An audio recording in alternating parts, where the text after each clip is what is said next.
All right, everybody. We're excited to be here for episode 2 of our quarantine film study. And we're joined on this Tuesday here, March 31st, by Coach Steve Fairchild. I got introduced to Coach through a couple of mutual friends.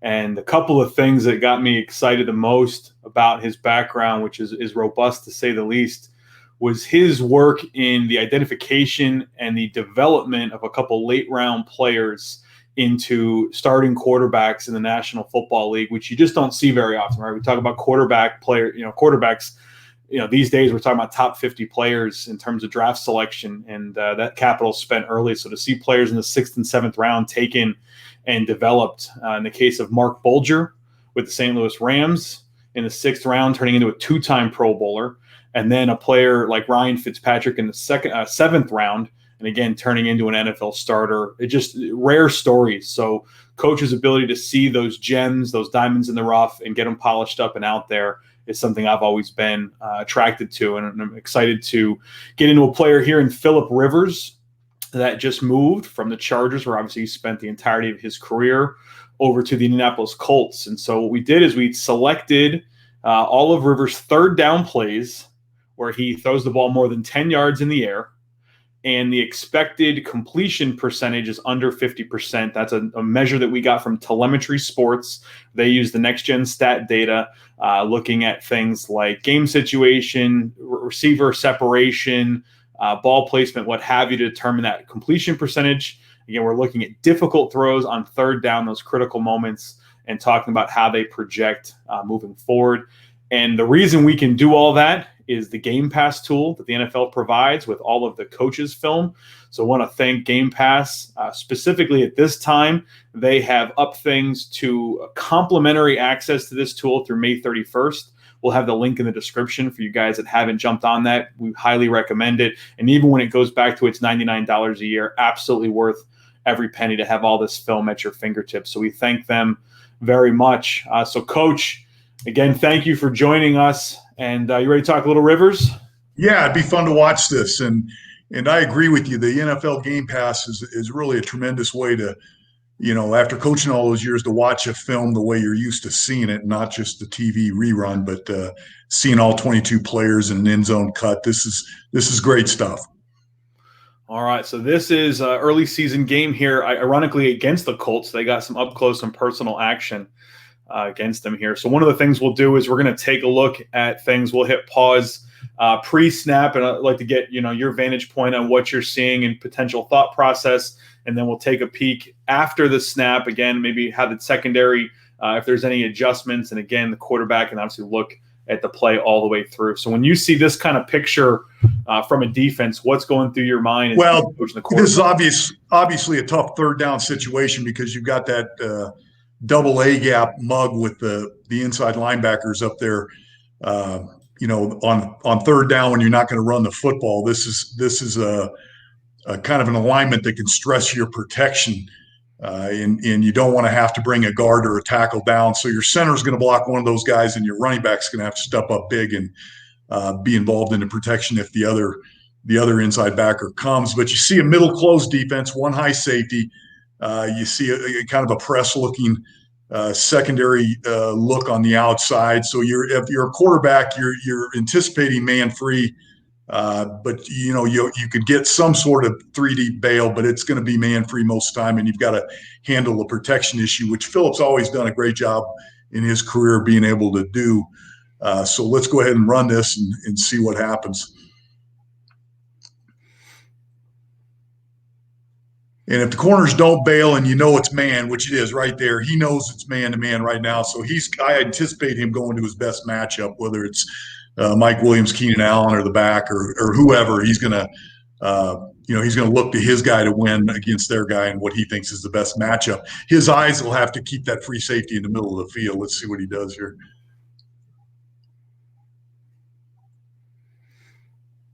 And really a nice pocket move there by him. We'll see that from the end zone, but he puts up from the end copy.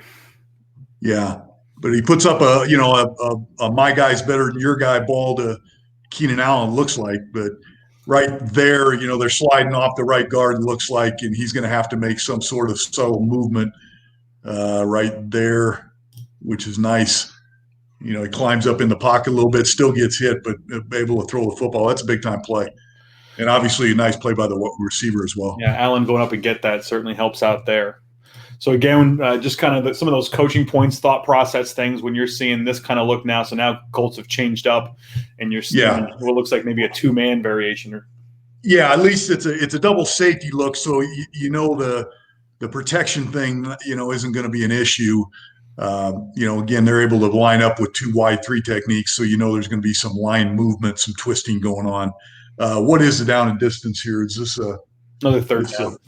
Yeah, it's another third, and probably not going to run the football. So again, let's see what we got going here. So this one's third and 10. Yeah, playing more coverage this time. So again, he gets flushed, has to move before making the decision. Yeah, it looks like he and the receiver there aren't on the same page as he flushed to the left here, which is something you like to see. When you're evaluating quarterbacks, there's a lot of guys that struggle to go left. And, even just that little movement left is good. And he thinks the receiver is going to play to the end zone. He pulls up, it looks like. So they're not on the same page there with the scramble rules. But, yeah, you'd like to see the receiver go there and make that play, but at least give him a chance. But let's see where the protection broke down here. So you were talking before just about the 2-3 techniques for anybody that's not aware here. So we're talking about 1 and 2 in terms of alignment being B-gap players pretty much immediately there. So right, and putting themselves in proximity to the defensive end, so there's a chance for a twist. Now, if you're the offensive tackle on both sides, you can't set out to that defensive end because you might get earholed by the 3 technique. So, they've got to set in anticipation that there could be a twist. There's not always going to be, but without the threat of a run here, you're allowed to line up like this defensively and do some things to help your pass rush. So we'll look at how that broke down and particularly his movement from there.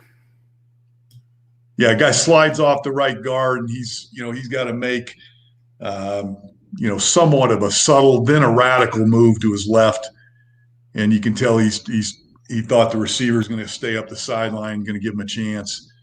They just weren't on the same page there. So now we're 3rd and 5. We've moved on here to the Detroit game. You got motion in the backfield.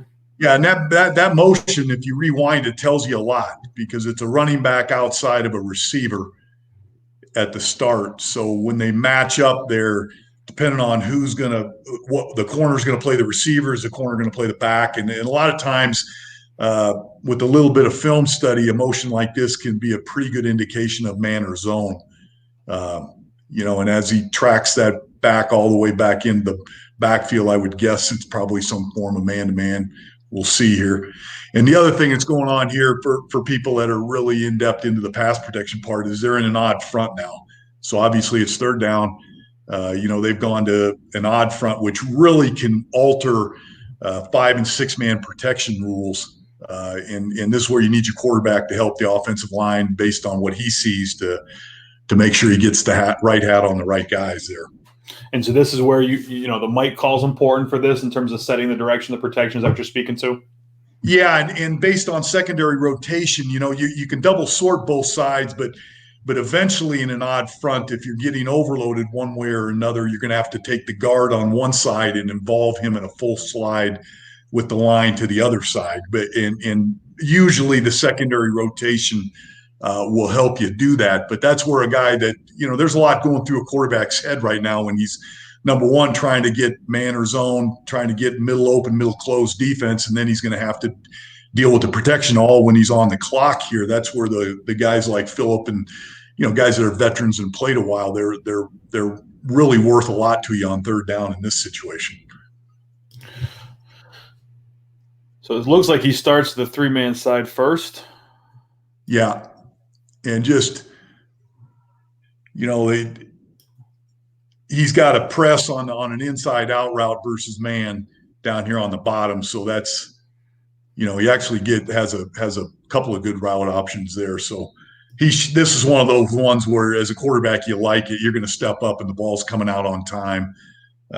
That's a nice conversion there. And then just to talk about ball placement on this one. Yeah, he's a little bit behind him. I was going to wait to see the end zone to see if he gets compromised a little bit in the pocket here. But there's a good shot. Somewhat an odd front. They've got a little bit of a 4-eye going to the left. Now he jumps back out, and really the back doesn't do a great job there.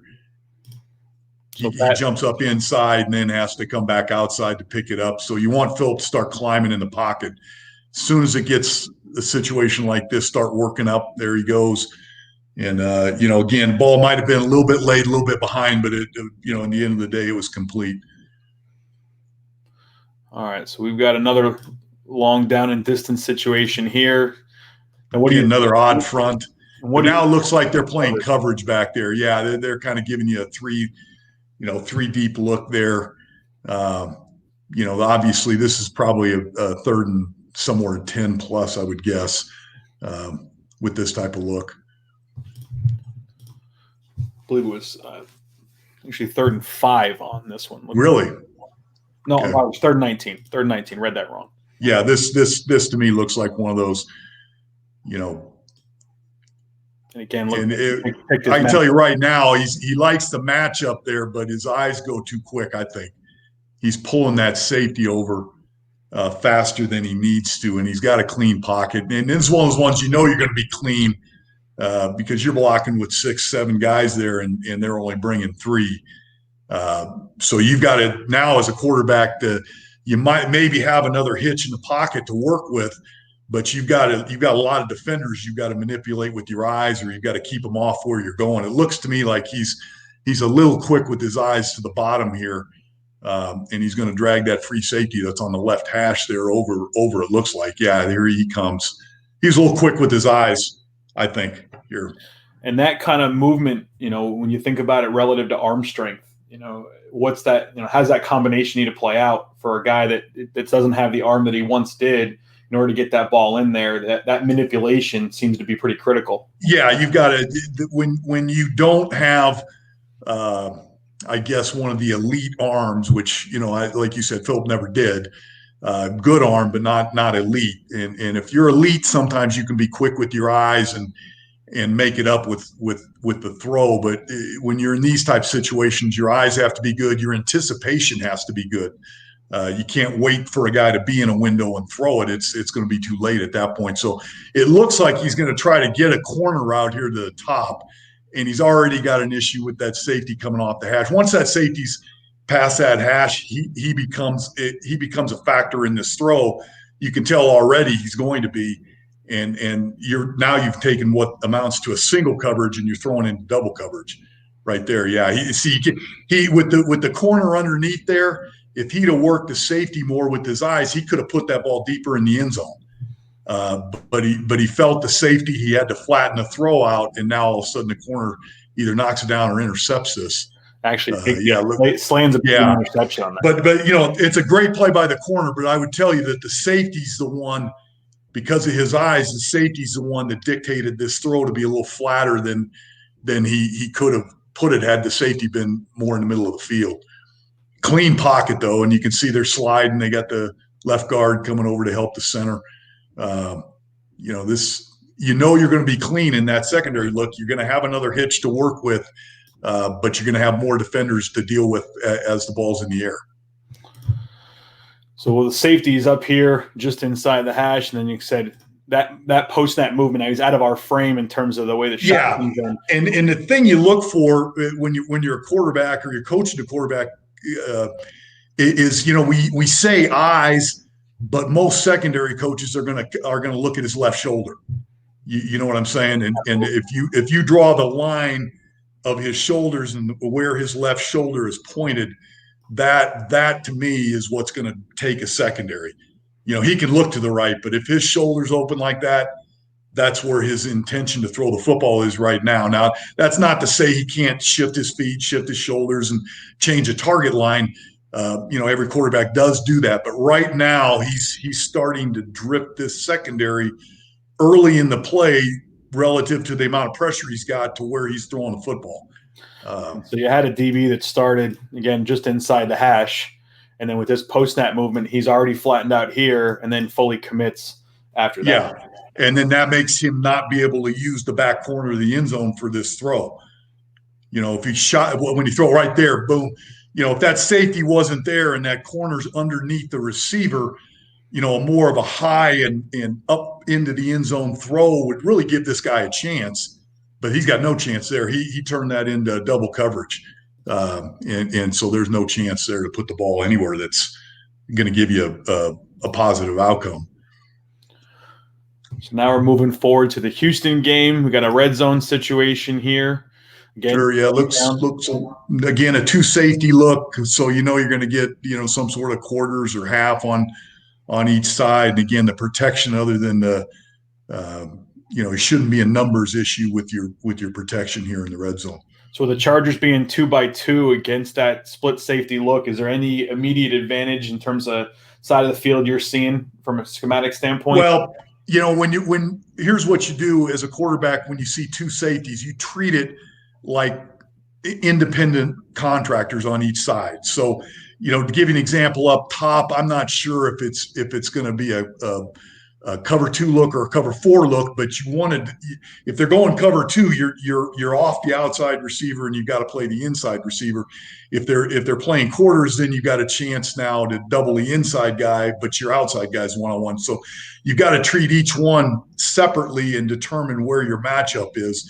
I'm going to guess this is a quarters look. So I'm thinking he has a shot at both wide receivers here if he wants it.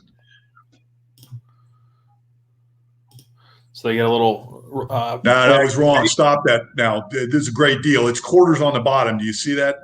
So that you're one-on-one with the outside receiver on the bottom, and you've got a safety and a linebacker over the slot receiver on the bottom. Up top, that they're playing a catch technique with the receiver, and the safety's going over the top. So they're doubling the receiver up on the very top of the screen. They're singling the receiver on the bottom. Can you see that, Dan? Yeah, so the top. You're not going to get that one, but you're going to get the one on the bottom, and that's what he's got to do. He's got to, and basically quarterbacks do that. When he sits down during the week and looks at the red zone cut up of the Texans, he's got to get a feel for the relationship in terms of safeties. That safety on the bottom is a lot nearer to the hash than that safety on the top. There's more of a flat relationship between the safety and the corner on the bottom, which is more of a quarters look, whereas there's more of a steep relationship up top. And those are things that quarterbacks study, and each year they play and each snap they get better and better at ascertaining. And if he's throwing outside, he's got to throw at the bottom here. There's no question. So let's see what decision he makes, and that's where he goes. And it looks like he's just a little bit late there. You got to realize where you're at on the field here. And it looks like the receiver kind of loses where he's at because, Phillip's always been, and that's Mike Williams, isn't it, on the bottom? Let's right. Yeah, we'll go ahead and freeze that when he's in the end zone. So he's got another big guy, and his track record with, Vincent Jackson and Malcolm Floyd, he likes big receivers one-on-one in the red zone. He's going to throw it up, and what people call a 50-50 ball really isn't. If you've got a big receiver on a smaller corner and you place the ball well, it can be an effective throw, but it looks like the receiver's kind of lost track of where he's at because he looks like he's about ready to run out of bounds, which you don't want to do. And maybe Phillip, because of Phillip's ball, that's what he's seeing. But you'd like this ball to be played a little more to the middle of the end zone and not have a chance of going out of bounds with a catch. I don't mind the decision here to throw it. But again, you got to keep this thing in bounds and give him a chance at it. Which even if he did actually secure that catch, he was not getting those. It's out of bounds. And then as I look at it again, the other thing there, this angle will show it better. One thing you do not have to lead a guy perfect, but what you got to do is you got to put the ball on the outside half. This ball looks like it's inside. Right over the top of the DB. Yeah, you got to put that on the back, the quote back shoulder, but it's actually the back ear. Go back and run that from the end zone again, if you don't mind. Sure. One thing I would say, just from a schematic standpoint, and I hate to, be second guessing guys, but what's the down and distance here? We have it 3rd and 7, I believe. So a little, they've got a little gap pass run action, and there's not really a big run threat here.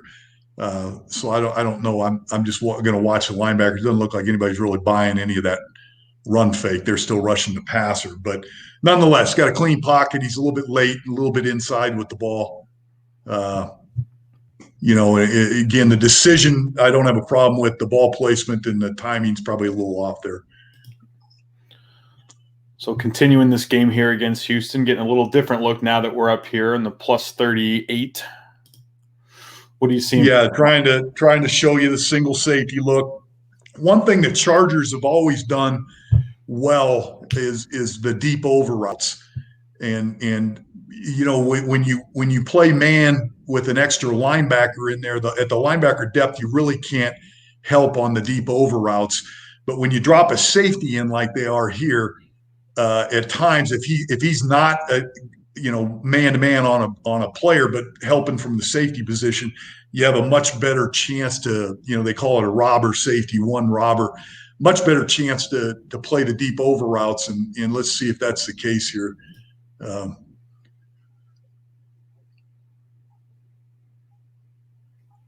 Nope, and they're going back to 2. So they're playing 2-man. See that was good disguise, good late disguise by the Texans there, and they got him in 2-man.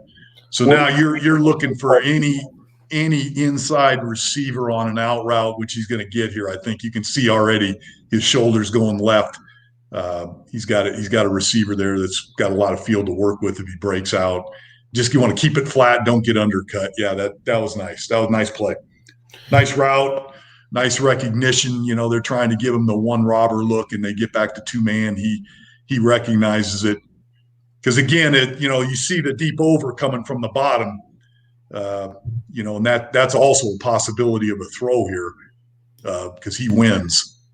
But you're not going to that deep over is a real possibility because you don't have that robber safety in there jumping it. This was nice play by him. And then just want to hear a little bit about ball placement on the end of this because it is 3rd and 12 and giving his guy a chance to actually get all 12 of those yards. No doubt. You're not bringing him back. You're pushing him out to the sideline. You always used to say hit him in the face with the ball. Don't throw that ball down by his knees where he's got to come back and get it.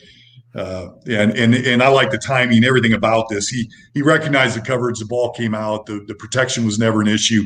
And like you mentioned, Dan, which is key there, the route wasn't designed to get 12, but with the ball placement, he got 12 and moved the sticks here. That was really well done by a lot of people there. So we're staying here in the Houston game, 3rd and 18. Yeah, I don't know what you're going to do. Just looking at the secondary here, I don't know how you throw and convert this. This is one of those ones, unless it's at the end of the half, end of the game where you have to have it. Sometimes checking the ball down here and just letting your punter go to work in the. I wonder if Houston wants him to throw underneath the sticks, just to get. Yeah. There. And Phillip's a competitor. Knowing him, he's not going to concede it, but I doubt you're going to find a lot of places to throw this ball. So you have the late exit over here, but early on it looks like 3-man route with the extra protection in there. Yeah, he's got a real common route in football. He's got the deep post up top, which usually you're only going to use in quarters, and then he's got the deep over, which you like in a lot of coverages, man. Cover 3. This is a form of 3 deep, but they're just so deep you're not going to get that. And he's got some form of a dig on the bottom for cover 2, but they're forcing you to check this ball down. This ball's got to go to one of those backs, and you just got to live with it. It looks like he's trying to work the safety to the left so he can throw the deep post here is what it's looking like he's doing. But with the corner so far over the top, you're not getting this. This is a dangerous throw, really. And doesn't get the placement on it. Yeah, you had no chance with the corner over the top there. In fact, it almost looks like, if I'm looking at it again, the receiver's not coming out of that break like he's expecting it. He looks about 9-10 speed, not full go there. But sometimes it's hard. You don't want to check it down, but sometimes at the end of the day, that's the most productive play. It's the equivalent of the arm punt at this point. Yeah. If it gets picked up, maybe you flip the field anyway. Exactly. But this is, I just want to point out here, 15 is Dontrell Inman, who was his teammate last year. This is another piece that the Colts added for 2020 to their roster. Added Inman. Is that who that is? Yeah, so he's got a frame here, 6'3" frame that he's got some experience with coming with Indy. Yeah, and I'll bet he's in position then if they went and got him. Obviously Frank Reich knows a little bit about him, and Phillip knows a little bit about him. So, they liked him, and perhaps he'll have a breakout year for him. Be that big receiver that Phillip likes to go to.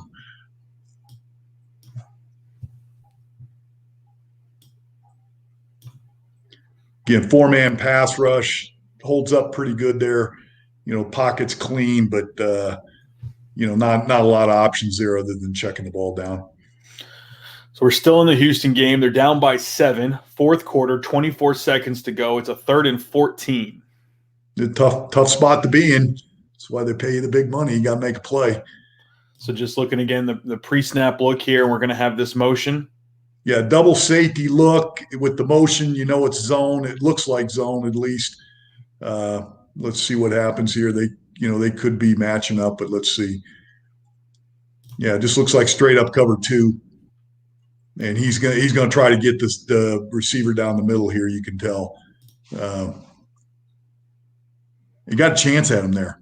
Yeah, I was going to say, so from a decision-making standpoint, when you a good decision, again, a little bit late with the ball, get that thing up. He's moving there, and it's a little bit of a subtle move to his left, which I don't have a problem with, but now this ball's got to come out.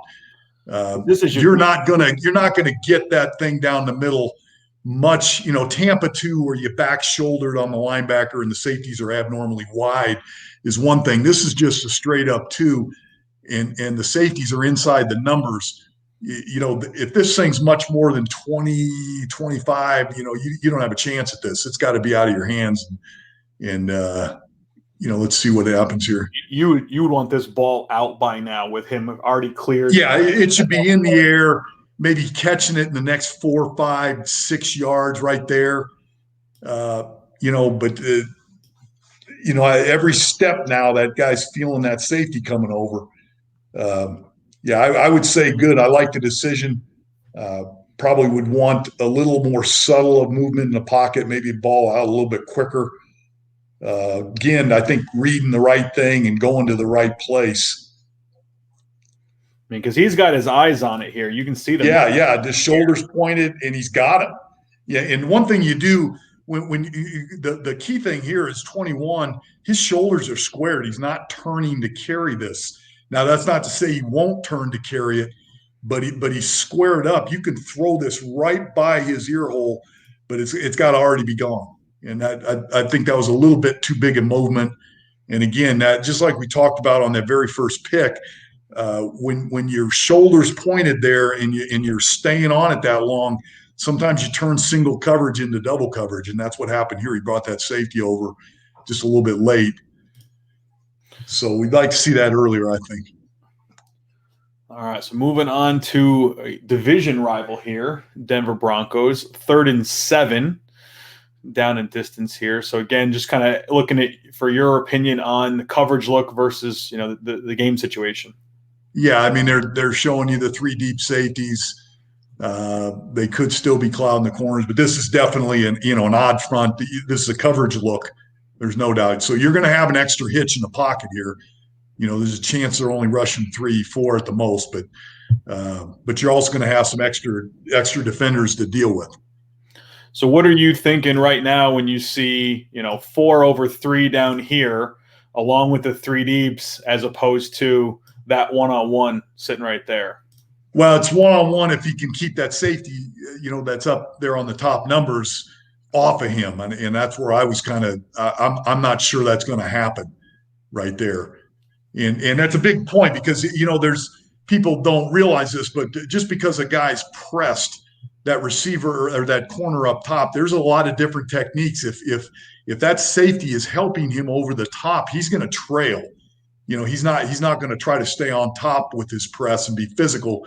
He's going to let him slide by, and he's going to sit in his hip pocket, and it's going to be almost impossible to complete a ball to that guy if he runs the trail technique with the safety over the top. If that safety's not helping, then he's going to be very physical, and he's going to stay over the top of the receiver. And then you've got some route possibilities that could give you a receiver that is able to, make a play on the ball. But let's see what happens here with the back three here. Yeah, that safety's trying to show you that he's not helping up top, and he's not. So you do have a chance up top there. Now he's coming back late. See it? See it there? Yeah, and it looks like they are falling into a trail. So I misread that. You don't have a chance.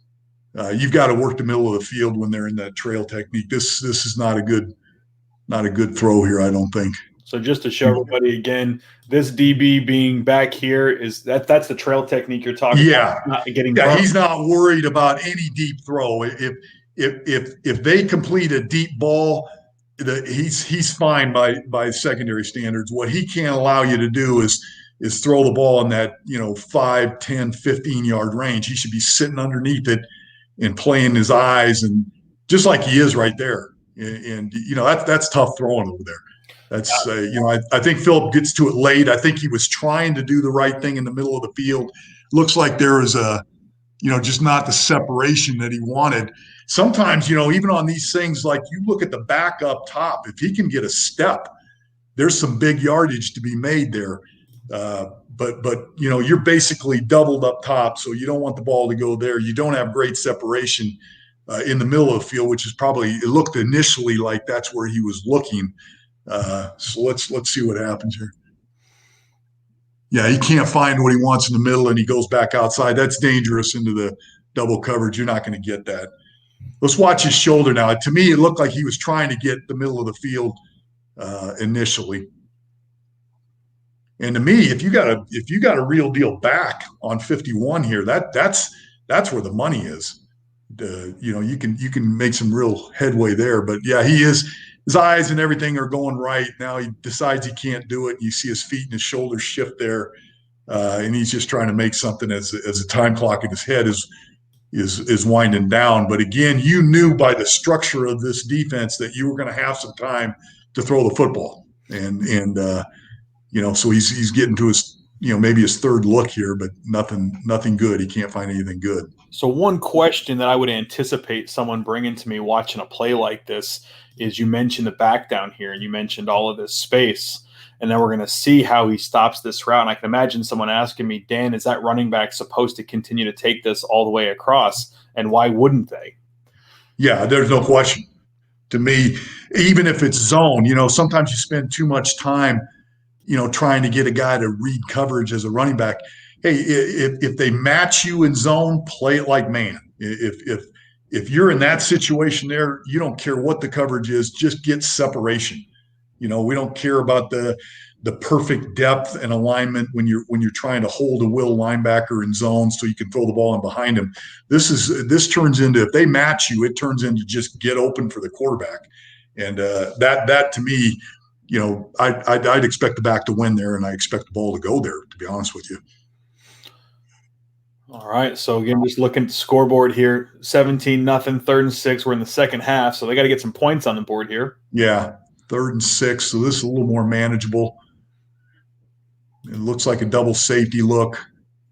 Yeah, with the the man-to-man type of look underneath. So this got a chance to be 2-man. That's one of the things with Phillip that I mentioned, that they get a lot of one robber because of their deep over routes, but you can play 2-man against them and not worry about the quarterback running. That's one of the things with him, is he's not going to take off and run. You play 2-man against Deshaun Watson or somebody, and they'll just take off on you. So the Chargers are now the Colts. Whoever Phillip's playing for, you're going to see a little more 2-man on passing downs than some of the other quarterbacks will.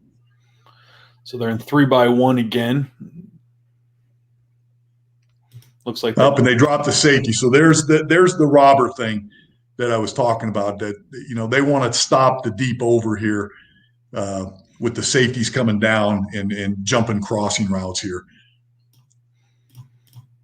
So they're trying to show you two. They get to a one high look. And again, and you can see they're doubling. I don't know, is that Keenan Allen there? Or they're jumping that. I mean, they're not giving you that. They obviously, that's what they want to take away at this point.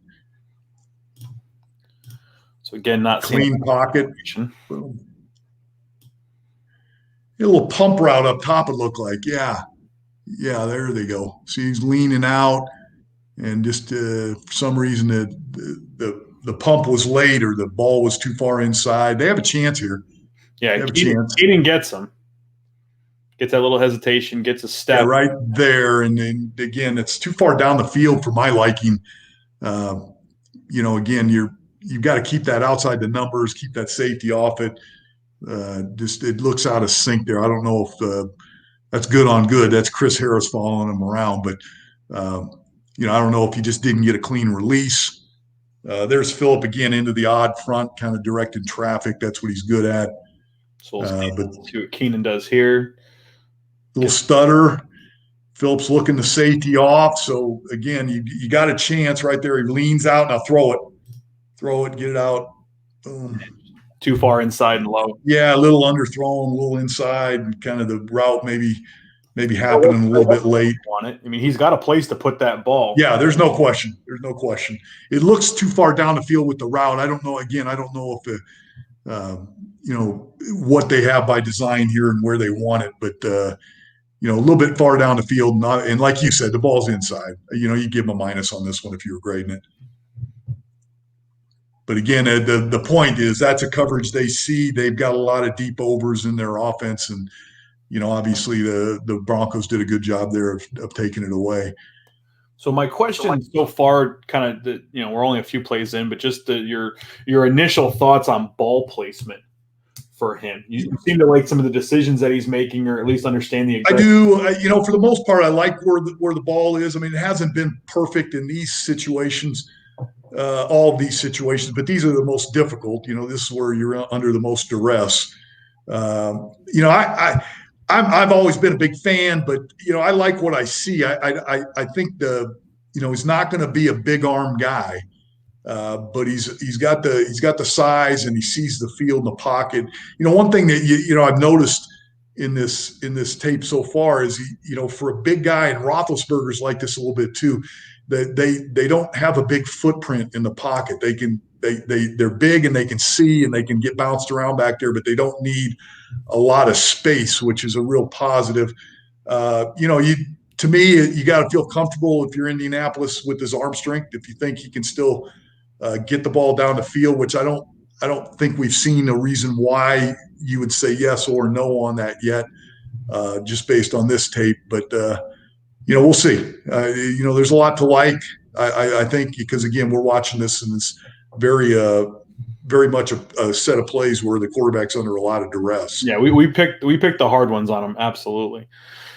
All right, so we got a 3rd and 4 here, moving to the Pittsburgh game. So a shorter. Yeah, this 3rd and 4. So now you expect, hey, let's see what he can do. Let's get this ball out. Let's find a matchup we like. Looks like man to man. Yeah, comes out on time. There's, nice flat, right? They do a good job. I believe that's Hunter Henry there. Yeah. Coming out of this thing flat so you don't get undercut. Ball's out on time. That's nice play. Let's spend a second on that just to make sure people are understanding here. So if you look at Hunter's break here, you're talking about making sure that he doesn't drift upfield. Yeah.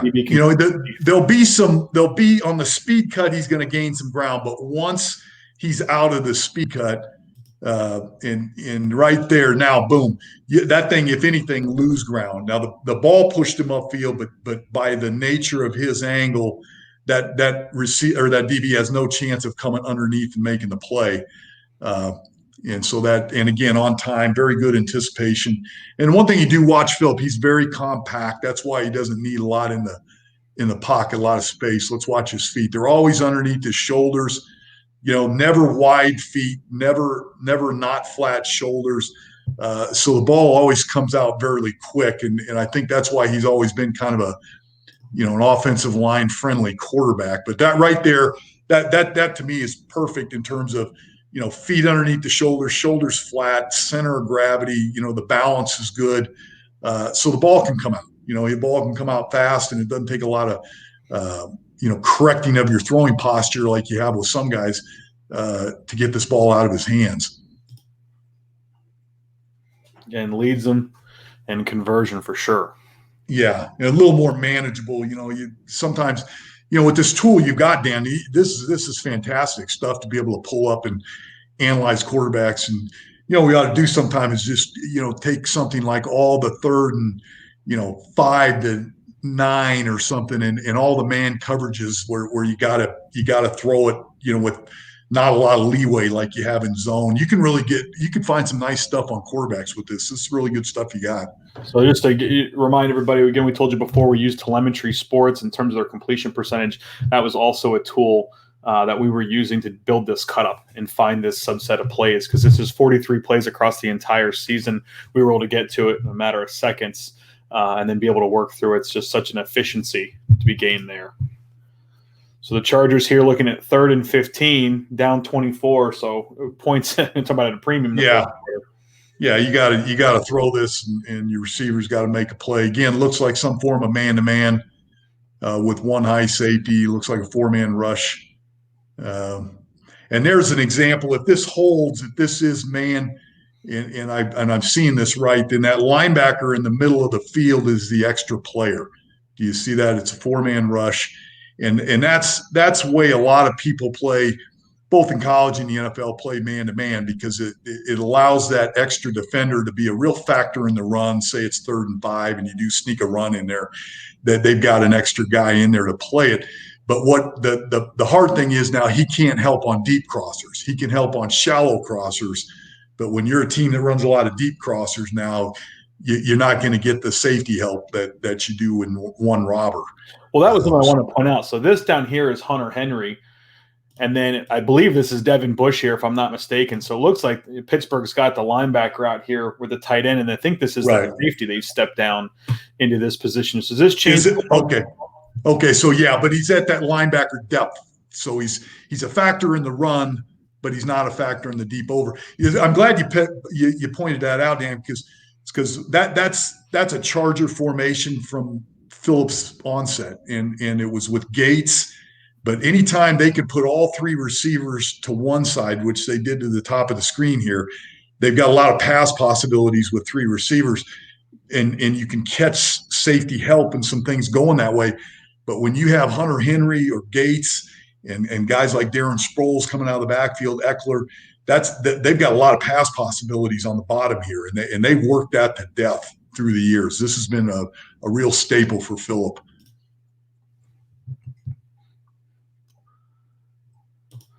And it looks like he looks to the trip side early. Yeah, he's got man-to-man on Keenan there. But see how he fades it and see how he undercuts it? And they do that a lot of times from the number 3 receiver position, to get in behind things. But I'll tell you what, that's a perfect example of, if you don't come out flat, you're going to get undercut. And now the ball's got to be thrown up the field. It's a tougher throw, and not as clean as that first one we saw. You'll see it better from this angle. I believe that's Joe Hayden I had there on him.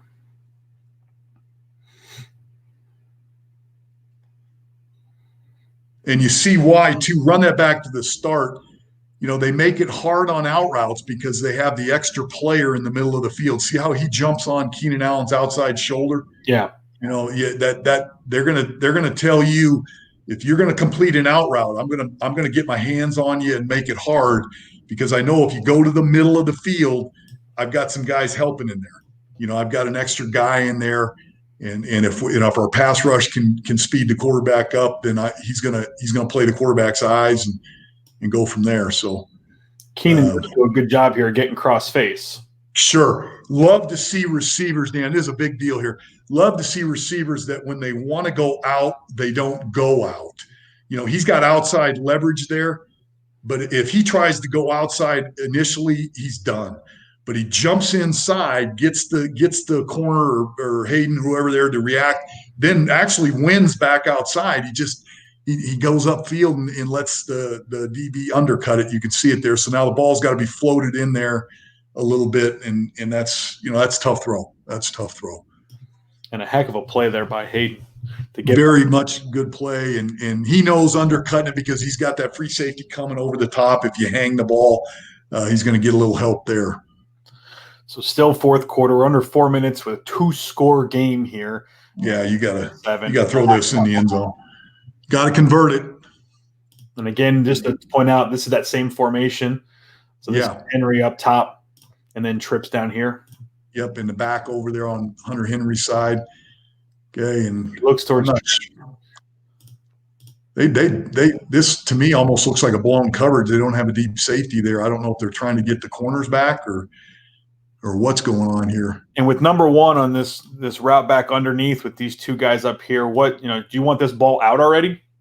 Again, if it's third and that can get it for you by design, but they don't have a safety in the middle of the field here, so he's just going to float this thing up down the middle and take it. That's pretty good awareness there. He underthrew it a little bit, but you could tell he knows the route design, but he saw nothing in the middle of the field there. So when you're looking at his shoulders and his point right now, I mean, that's where he's going to go with the ball. That's where he thinks he's going with the ball, but you can tell he's kind of intrigued with the no deep safety. So he's going to turn and launch this, I think, is what ends up happening. Yeah. I mean, he doesn't even turn. He just pulls the trigger from there. So this ball placement from that body position's got me intrigued. Yeah, obviously you'd like him to lead him for a touchdown, but I think he was hanging on that just to make sure, because that's not a real good coverage. I mean, you don't see that coverage all the time. I mean, just again, look at where he's pointing this way. No doubt. His left shoulder's 45 degrees to the left, and now he's throwing. That's kind of an Aaron Rodgers deal there. I mean, the ball. And that's why. Is that ever where you want the quarterback pointed for the ball to go that way? No, but what ends up happening in a game is these things come up. You know what I mean? And the ability when you're scouting a guy in college, the ability to kind of sit on that back foot like he's doing and make a throw like this, you'd like to see that ability because it's going to come up. Be it a compromised pocket because of the pass rush, or a situation like this where you see something a little bit later than you wanted to see it, and you're just trying to get the ball out. But you'd be surprised when you break down NFL games, this type of stuff comes up more than you think. So the guys that can work off script and again adapt to situations. Yeah, and Dan, the thing I always felt when evaluating these guys, and this could be right or wrong, is half the time in an NFL game you're not as imperfect as this is, but about half the time you're imperfect, and when you really look at it, the imperfection is from the waist down.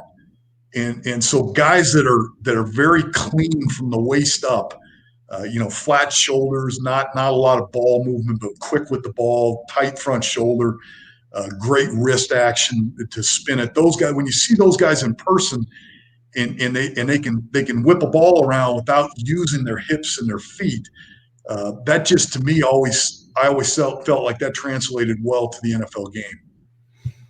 So he gets this thing and takes advantage again of what you saw there and picks up a chunk play again, down 14, giving him a chance. Now, that's a big play. So they go 2-by-2 here. I assume this is the same drive, right? They've got to have it here. Same drive, and they're showing that two shell again. Yeah. Let's see what they do here.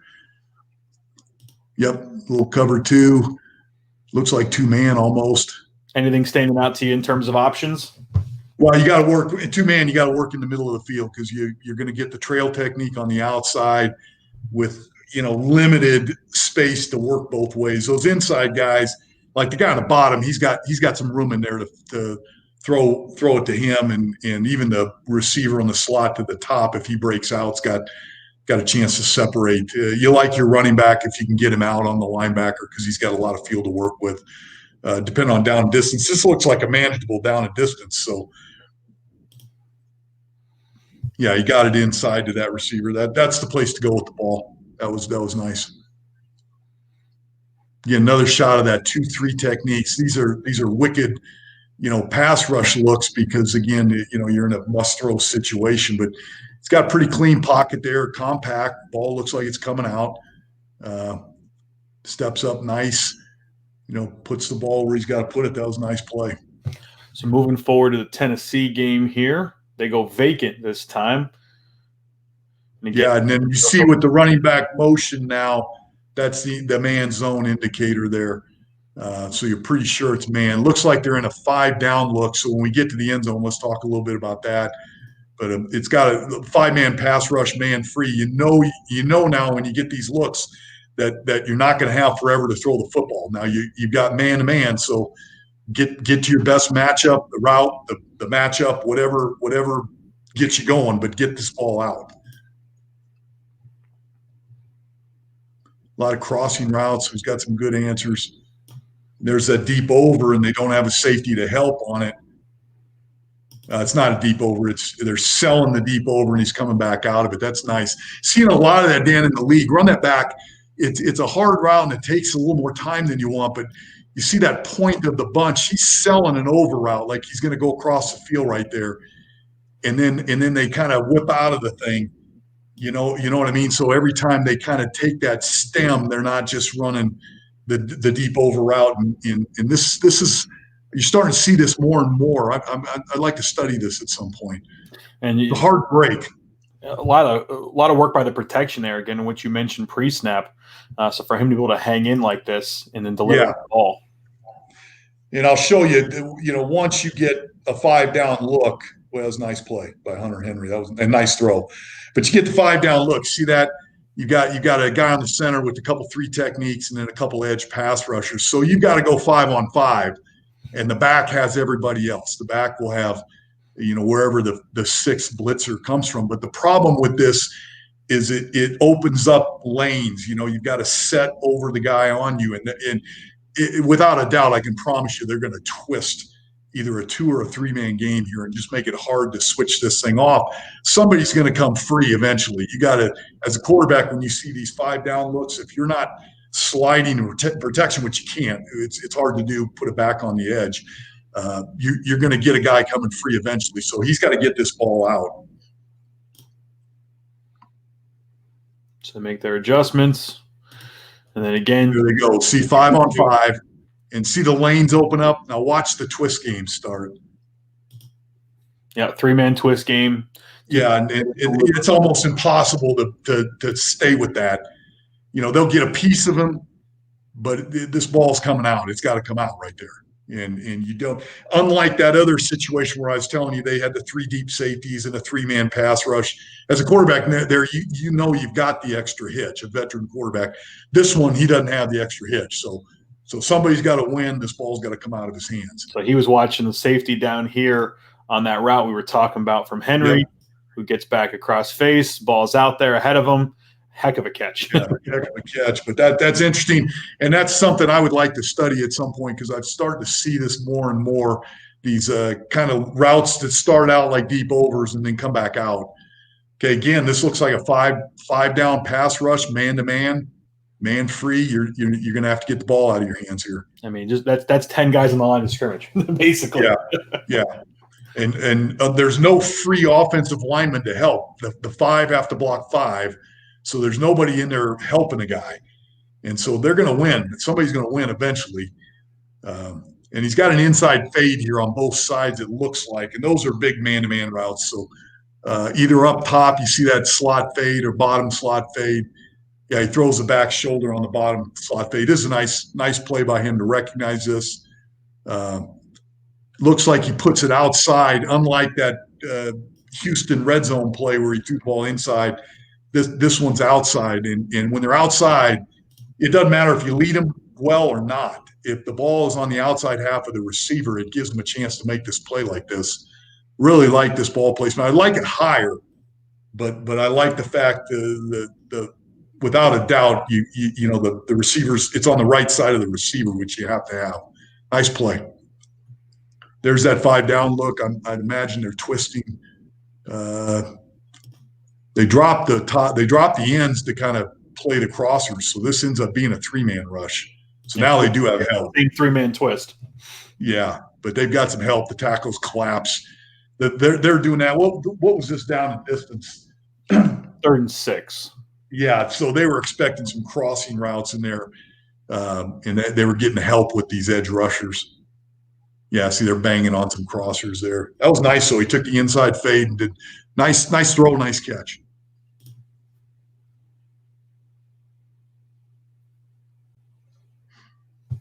Same game backed up here again. Running back motion, coverage check. Yep. Now you know it's man-to-man. There's that drop-in safety right there on the 15-yard line that's going to help on deep overs. So I'd imagine this is more of a 3rd and 10 type of down and distance, somewhere in that range, where you're expecting the deep over. Yeah, and there he is. He jumps it there. They lose the shallow over, but he's throwing that into coverage. That's not a good decision there. Is that one of those you think he just decided pre-snap he liked it? I mean, yeah, maybe thinking that he could keep him off with his eyes enough. I don't know. I want to see the end zone to see if he's feeling something, and it's got to come out of his hands. One thing with Phillip is 12. I will say that he's got. Yeah, it's 3rd and 12, so they're playing the deep over. It looks like the receiver on the bottom is the guy that comes clean on the shallow. Both those guys got a chance right there to pop clean, both of them. And that's the one thing with the robber coverage, whether it's a safety robbing or a linebacker that's extra in there. Once that guy commits, they've doubled the guy, and that's it. You're done. You got to go. Even if you're throwing under the sticks, you've got to get the ball out of your hands because there's some run after catch. Because those coverages are man, they're doubling, but they're man. So, I would argue either one of those crossers on the bottom have a chance at a first down, but where he's throwing it is awfully crowded. Yeah, we got three defenders here as opposed to this guy that can go get the sticks. Yeah. So not his best decision on that one. No. But you said he builds affinity for those guys that he trusts, and he'll throw the ball at them. No doubt. And coverage doesn't matter. Now, when it's doubled, sometimes you got to say, hey, that's, got a little bit of a flinch there, but he makes the appropriate move. Yeah, I question this one. Yeah. No one's perfect. That's for sure. Lucky that wasn't picked. Same look. So the 3rd down plan for Tennessee was fairly consistent here. 3rd and 8. Looks like he's seeing this out. See now, yeah, and go back to the start of that. That's not trail technique. That's a great example of a guy pressing with no help. So he's going to try to stay on top of this receiver, as opposed to the thing we saw in the Denver game. And you can tell the difference. You know what I mean? Yeah. And now you got a chance to throw some routes to this guy. So again, just to show people, we got the DB on top of again, the last time we saw that trail position, he was on the back hip because he had the safety coming over the top. He doesn't have that safety here, so he's going to play that upfield shoulder. Yep, and now there's some, you can get an out, you can get some comebacks and some things there. They got a little pump there. Yeah, they should have called that. Let me look at that. They're going to get a huge play here, and the guy grabs him. Yeah, I'm surprised there's not a flag on that. So anytime you have a pump route, which they've got here, and you have one high safety, that safety is the quarterback's responsibility. So you can't look at the pump and pump to the pump, because all you're going to do is take that safety that's between the hash and bring him over, and he'll make the play. So you assume the pump route's going to win, and you got to work the guy with your eyes. And again, if the receiver doesn't beat the corner, it's the receiver's fault. But if that safety's involved, it's the quarterback's fault. And it looks like the receiver's getting held here. But let's see. Eventually he turns to throw this, but I'd like to see his drop and see if he tries to manipulate that safety a little bit, because he's got him there, and the guy grabs him. Yeah, I'm a little bit surprised on that. Okay, so Phillip's got to take that number 37 and keep him in between the hashes. He knows where he's going with the ball. Okay, so look. Good pressure here on this side. Yep. Step up. Now go. Boom. That was good. That was good by the quarterback. You just wish the guy wouldn't have grabbed him. Would have got maybe get a call at least. Okay, now finally Tennessee giving you two safety look initially. Now they go. There's that robber. They're expecting the deep over. So again, just that play right there. Yep, he's going to take anything in that 18-yard range. He let that guy go. He jumped Keenan Allen here. He's taking the over from the left to the right. So Phillip makes the right decision to go to, I believe that's Henry. You'd like to see a little more separation. He gets undercut. Not a great throw there, but that's about where you'd expect the ball to go. Yeah, if he would have let him more towards the pylon. Yeah, keep that safety out of there. But he was worried. The guy was undercutting him fast. Sometimes, those tight ends don't get good matchups because they'll get a good corner on them that's maybe a little faster. Right there, yeah, that's maybe not the matchup they wanted there. But you like the decision based on what I like the decision. He wasn't going to get the crosser from left to right. They doubled that. All right, the Bears. You always get this low vantage point. Angle, right? You can tell a mile away. Used to hate watching this film. Field film, man, always rough. All right, so they're showing you one safety over the bottom, but nothing over the top. What's happening here? Let's look at this. This is that double A gap look too.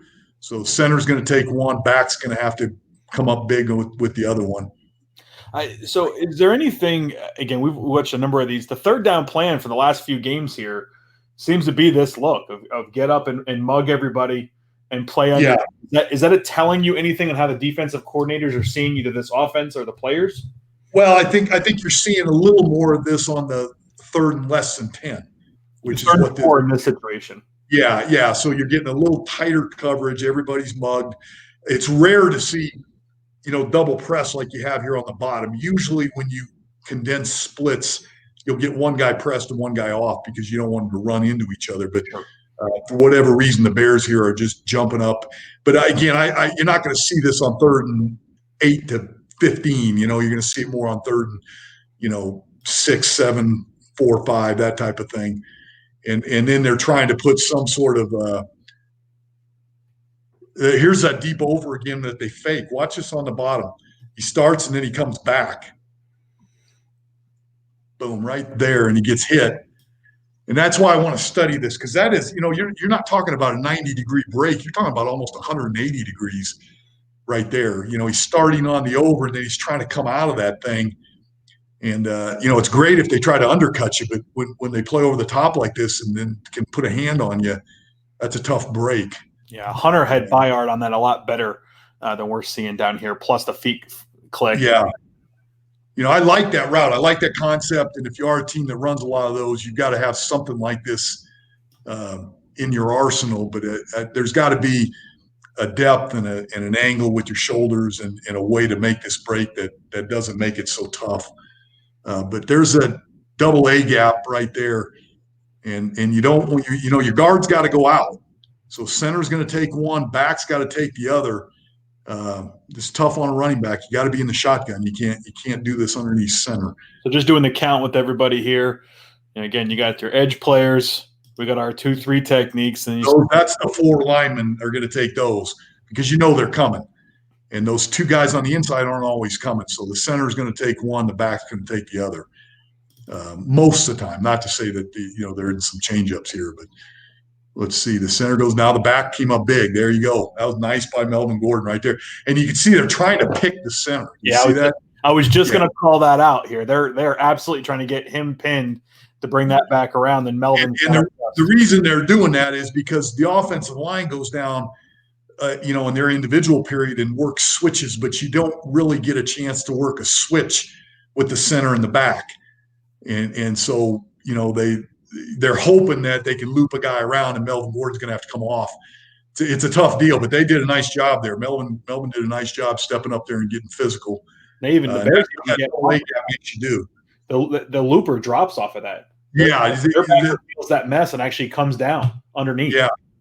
It's but if you have a situation that arises where you got to switch with a running back and a center, that's tough. That's why defenses are doing some of that. But there you can see Keenan trying to come out of that thing and he just gets knocked off. It's a good idea, and I'd like to study that, like I said, a little bit more. Here's the Bears again. It looks like about 3rd and 5. Yeah, so a little tight coverage and maybe playing a little cover 3. Who knows? Let's see here. Because they're a little bit off. Now they're still matching up. Got an extra player in the middle, linebacker depth. He likes this concept, getting these defenders on the same level here, basically getting them. Yep. And then he stays flat. See, when you stay flat and the ball's on time, this is awfully hard to stop. Also nice when they're not gonna call that contact on the offensive side. Yeah, being a defensive guy, I'm gonna call a spade a little bit there. Yeah, he did. Left hand did kind of push a little bit. Oh, gotta catch that. Yeah, that's too bad. They had that conversion. So now we're not to the A gap, we're to the wide 3 techniques. So 4-man rush, probably got an extra linebacker playing the crossing routes. There you go. A little bit of twist game, which you can get with 2-3 techniques. And it forces the ball to come out, but he's on time and he's found what he wants here. It's just, they drop it. So one of the things you talk about a lot is, again, the pocket awareness and the ability to be compact and not have to use a lot of space. I just want to take a second here to talk about that, because with the way the Bears come, we've got 95 coming with a lot of pressure right now. There is not space in here for Phillip to get step up or finish with his hips or any of that kind of jargon that you're going to hear from. So talk to me a little bit about what you're seeing here in terms of his ability to deliver the ball in a confined space. Well, again, the ability to throw without the lower body, keep your lower body compact so you don't have a big footprint. But, again, it's wrist, it's arm, it's shoulders, and it's quick. And he's not taking a big stride, and I'll tell you something, Dan, when you watch end zone tape, for a right-handed quarterback, his back foot cannot go in front of the front foot. There's no room to do that. And guys want to coach follow through and all that, but that's pretty when you're on a mound and nobody's around you. But when you're in that type of, phone booth, so to speak, you got to be able to throw in a really tight quarters just with your from the waist up. And that's what I think the good ones do. So we got 3rd and 8 here. So again, you talked about before being that under 7 yards is when you started to see all the mug stuff. Now we're in that 8-yard depth, and now all of a sudden we have that second level pretty packed in here. Yep. Now they want to jump a little bit deeper of a crosser, if that's the man coverage thing they're looking for. But yeah, it's a different look, and certainly the quarterback's got to understand that. And let's see what they do here. Yeah, so there's the robbing safety, on the 22-yard line. So now, anything that's down and distance-wise going to convert, he's going to jump it. You can see that right there. They got 2-on-1 basically there. Yeah, they're not giving you that. That's for sure. So where do your eyes go in terms of something that you're attracted to? Because usually on these things is we had a couple of crossing routes. And if they would take one, we'd go to the other, or at least a couple of man type beaters, one of them being a deep over, but the other one being some sort of man route. That's where he's got to get to, because they're taking away one of the options here. He presses ahead. He stays on that route that whole time. Yeah, he did, and he got it, and they dropped it. So, they might have been in. Let me look at this again. They might have just been rotating down to kind of a cover 3 look here. Yeah, they're not playing man. They're just playing zone. So it's 4 under 3 deep if you look at it. And so he did a good job of seeing that. And when you drop the safety, most people think freeze it there. When you take that safety on the left hash, and you play cover 3, usually he's a flat player. You know what I'm saying? He's one of the 4 under 3 deep. He's one of the 4 under in the concept. But when you drop him and let him be a hook player inside, it does look like that one robber coverage. And that's the disguise of this thing. But they're really just playing a simple, first thing you learn in high school, 4 under 3 deep. So he's able to get this kind of route that goes across the field here because they're not playing man-to-man. Yeah, so now he gets Keenan Allen here on Danny Trevathan. Yeah, trying to match that. And you look at the both linebackers. They're not looking at the route; they're looking at the quarterback. You know what I'm saying? So it's zone now. Just let him get over there and put it in there. Free safety will react late to it, but that was really good recognition by him. It's funny, you don't see a lot of 3D, but some teams you do with the Seattle 3 and that sort of thing. But some of these you can go whole game and not see very much cover 3 out of some of these defenses. So now we're 3rd and 14 here, pressing towards the red zone. Okay, looks like 4-man rush. Quarters up top. This is what I was telling you. It's a middle open defense, but you're independent contractors. It's quarters on the top, flat safety, corner relationship, corner safety near the hash. Then on the bottom, you got steep relationship between this corner and safety a little bit farther off the hash. So they're doubling the receiver on the bottom. You've got a one-on-one on the receiver on the top up there. Let's see what happens here. Just you talk about the relationship and the depth. Yeah, the flatter the relationship, the more quarters it is, and the steeper, the more half it is. And then also based on just the safety and the hash mark, sometimes the safety and the ball, it takes a little film study. But if you look, the safety on the top's closer to the hash, the safety on the bottom's farther off the hash.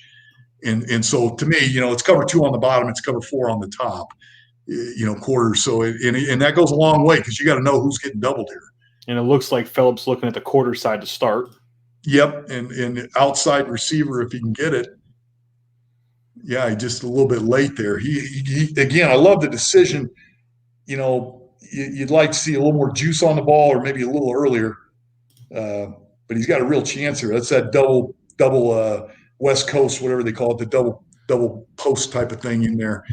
You get quarters and that safety eats up the inside receiver, and you got a shot to kind of firm throw it out there to the wide guy on the top. Let's see this. And this is just where I get a little bit concerned about the arm strength piece of it because, again, he worked in a small space. It's quick in terms of out. He throws it with the receivers not even broken across him yet, but it just doesn't have enough to get it there with that zip to not make – that's a full-blown joke. Yeah, and I want to see it from the end zone. At the end of the day, it looked like he still had a chance to catch this. But, yeah, I would have liked at first glance, I would have said better anticipation. Now, when you were saying it, you thought it came out on time. The receiver, Keenan hadn't got across the DB's face fully, and he'd pulled the trigger on it. But he's got no place again to get anything going forward. He's got to just let it go, and he does. Yeah, he's got Khalil Mack, screaming down his throat right there. Yep. And the other guy too. But yeah, I don't know. That's at the end of the day, that could have been a touchdown. It could have been an interception. I like where he's going with the ball. Here's that formation again. We're talking about tight end and back up top. If you get the good matchups there, that's. So this is a 3rd and 11, 3rd and goal basically at this time. The Green Bay game now. Got to throw it in the end zone here. So he looks up at that tight end side.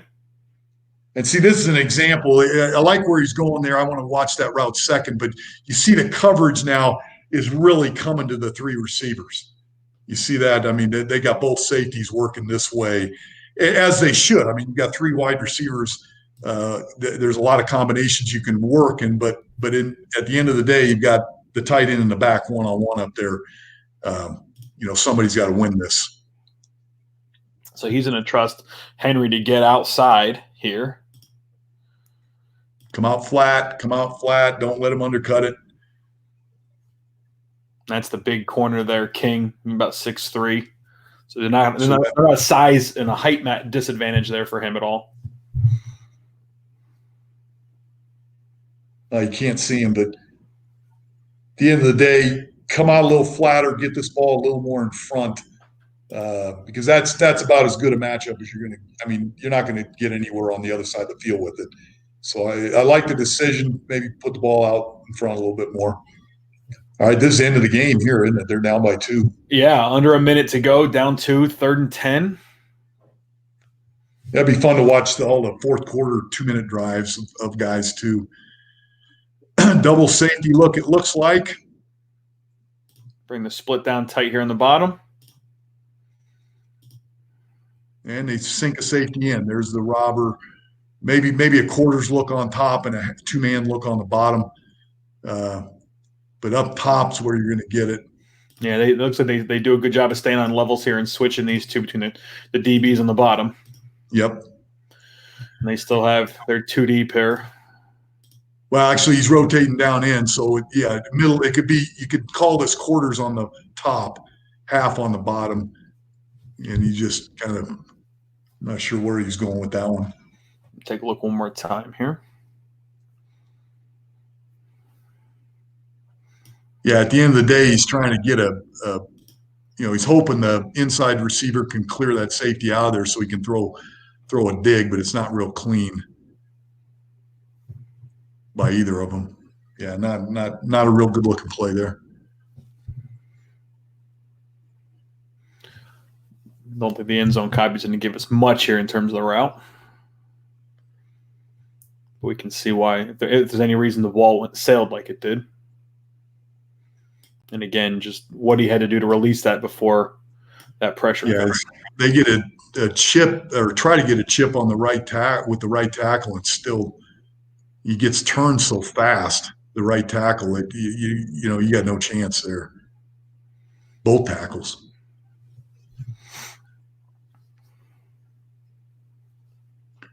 So again, back to that formation we've talked about before. Henry by himself. Then they bounce the back over to the other side. So 3rd and 8 here again, just talking about the depth of the second level players. Yeah, and a little deeper, and again, Kansas City's rotating back. This looks kind of like, I'd like to do some film study on this, because the safety on the bottom is dropping in to play the crossers. They get back to a kind of a 3-deep look, and it looks like zone coverage. So, but they've got a deep hole player there with Tyrone Matthew. Let's see what happens here.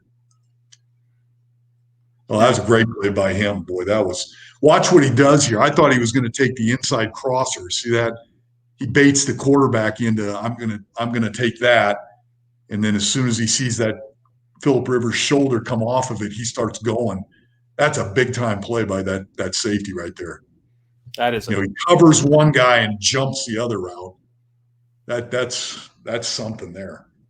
He had me fooled. I was throwing it right where Phillip was throwing it with my eyes. That's a great play.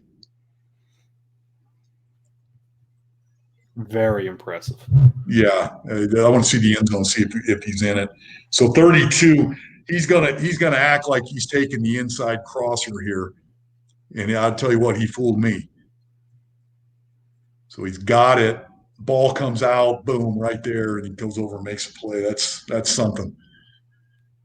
You'll probably a lot of film study, but there's some instincts there that just, that's a play a lot of guys can't make.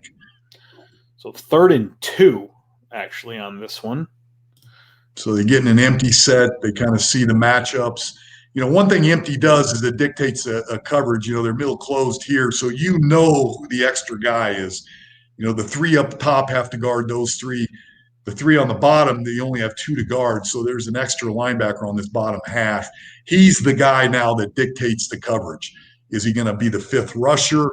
Is he going to stay shallow and jump crossers? Is he going to play the quarterback's eyes? With guys like Lamar Jackson, is he just a spy player so you don't run, which that's not the case with Phillip, but a lot of things going on here. You see what happens. But empty does dictate this. It gives you some nice pictures. Outside leverage on the bottom, corners are pressed, but it could end up being some sort of cover 3 if they bail. Let's see. So he turns. Yeah, so he's made a decision that he's going to be the extra player, but I'm not going to play off the quarterback's eyes. He's going to play off what his defensive coordinator told him. So that's, based on that, Keenan Allen or Henry or whoever, he's going to make a determination that, hey, based on this look, I'm going to double on the bottom right now. So a lot of coverage in terms of these matchups. Yeah. There. He's got a little pump going. This is that little Y stick with number 2 on a pump, it looks like. Yeah, nice throw, high and outside. Great throw. Now, again, he's got to control the middle safety, and he does a great job there. This is really a nice play by the quarterback here. So he's got the safety working to the bottom. Then he turns and throws a high outside ball on a little Y stick with a pump. That's nice. And it might just be an inside fade. I assumed it was a pump, but maybe it's an inside fade. And this is a heck of a matchup here to have your first-round pick on their third safety. Yeah. Yeah, is that 49? 40, Sorensen. Yeah. That was a done deal. You could tell he was going to throw that from day one. So 54 jumps the route to the other side, but he's got to control that middle safety with his eyes. Good. See a quick shoulder pump that way. And again, for guys that are really kind of want to study quarterbacks, it's that shoulder. It's not so much your eyes. You want your eyes there too, but his left shoulder has to go to the right half of the field or the opposite right there. That's the look you want. As a safety, you're gonna freeze him down that way. But high and outside, that's perfect. You can't throw that ball. That thing's on a dime there. 3rd and 10 now. Down by 7. Game. Yeah. Trying the 2 safety look.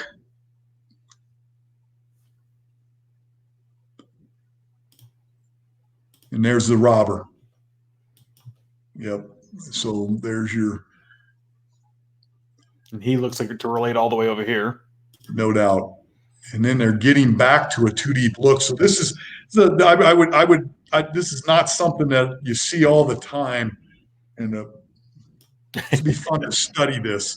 The depth of that guy. This game, look at these rotations. Yeah, this is something that would be kind of fun to look at. I give. This is your deep half player. Yep. This deep he's half. Robin, yep. And it ends up being a form of 2-man and or Tampa 2. Let's see, really kind of a Tampa 2 look. And he goes down the middle and he just undershoots it. And again, those middle throws you can get, but you can't get them much past 25 yards. That ball's got to be in his hands there. And the deeper it is, the harder it is on the receiver. The safety's got every other step you go, the safeties can cover more ground.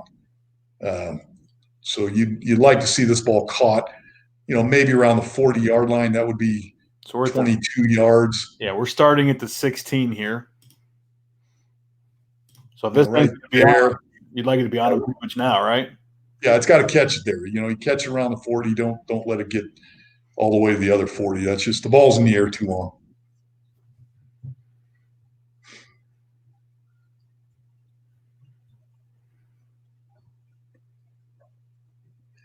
And this is something, freeze this now. This is a big 3rd down deal. Go to the start of it. It's rare when you have 3 of your 4 defensive linemen on one side of the field. Usually you see that 2-3 technique so they can get in a proximity to put a line stun on both sides. What they're saying here is we're going to give you the possibility of a 3-man game on the left. But again, you're also giving the offense a chance to turn the whole thing that way. And I guess if you feel like the right tackle's a liability and you can get him one-on-one, maybe that's it. But again, that Chris Jones matchup over there. Yeah, but they can chip that side too. So, there's a little bit of cat and mouse going on here. But just for your guys listening and watching, 3 defensive linemen in a 4-man front on one side of the ball, obvious passing down look, but not real common. And you see, they did get the right guard involved in the turn, and they got the chip. So, they handled it about as good as you can from a schematic standpoint. Too big a pocket movement. You know what I'm saying? That takes too long. That's what you'd rather have is a quick slide, stay in your throwing posture. He's got such a great throwing posture. Move in the throwing posture. Don't turn and run, because now you got to get, now your strides are wider than your shoulders. Your shoulders are starting to move, and there's a lot you've got to correct now at that point to throw the football. You got to get back in that perfect position he had. I would rather have a more, there wasn't any real danger in the pocket. I'd rather have a little more subtle movement out of him. He's normally pretty good with that. So we got, again, pressure situation, down 7, fourth quarter, under a minute to go, 3rd and 15. If they're going to get in the game, they got to do it now. There's those ones where he doesn't care if he throws a pick. He's gonna give his guy a chance to win the game. There's that same coverage we see. So safety on the top's robbing too deep with a guy over a slot player deep half, and he goes ahead and throws it at the deep half guy. Yeah, that's nice. He just laid this up there. Going to give him a chance. It's 3rd and forever, and you got to have it. So give your big receiver a chance. That was nice. And that's one where that coverage rotation kind of hurt him. It's a little easier to play this ball if you're 27 and you're pre-aligned deep. You know what I mean? But when he's got to turn and run backwards, he's not going to play the ball as well. I would argue that for the sake of coverage disguise, the alignment got caught a little bit out of alignment, and therefore they got a chance to make this play. And again, put it in a position no one else can play that. Yeah. So now division game, 3rd and 7. Denver had quite a bit of two-man before. Again, they know him well enough to know he's not going to run. Let's see what they do here. Go vacant. Nope, they sink the safety down.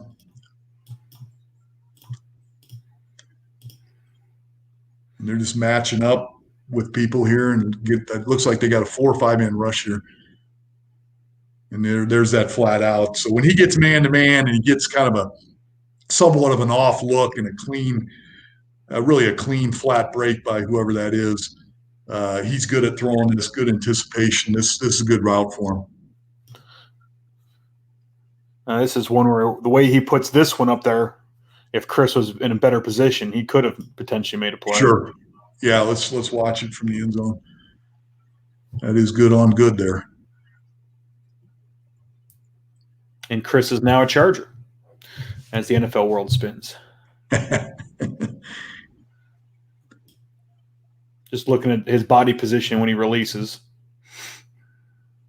Yeah, good tight front shoulder, compact. Sits on his back leg, probably a little bit too much for a lot of people. I don't mind that. You would, like you said, you want the ball out in front a little bit more, but at the end of the day, this was, on time, catchable. Did a nice job there.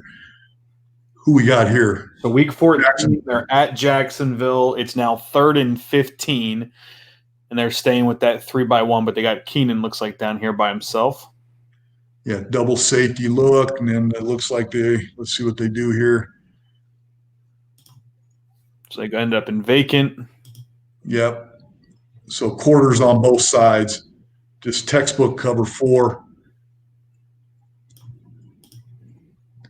And so they're trying to grab the safety on the top with the slot receiver and throw over the top.